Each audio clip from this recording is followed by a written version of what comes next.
Hey guys, welcome back to my YouTube channel. আজি আমাৰ ঘৰত মিটিকত দিয়া আছে কি কি বনাইছে দেখুৱাম ৰ'ব চবকে দেখাই এয়া গাইস মছলা মুকলি মুকলি মন সুখৰে কিনুৰহন মোলাহে নভৰে মোৰে হিয়া হেবাৰে খৰাৰে ক্ষণ প্ৰেমৰে অনুৰণন তুমি যে সঁচাকৈ মোৰ হ'লা মুকলি মুকলি মন সুখৰে কিনুৰহন মোলাহে নভৰে মোৰে হিয়া হেবাৰে খৰাৰে ক্ষণ প্ৰেমৰে অনুৰণন তুমি যে সঁচাকৈ মোৰ হ'লা বতৰৰে তুমি বৰষা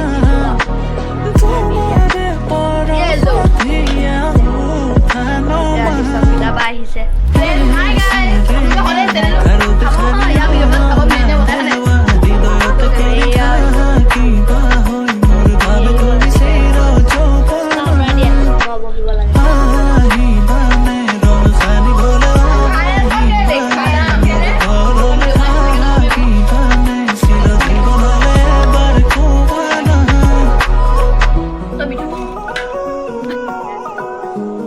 কেনেকুৱা দিছে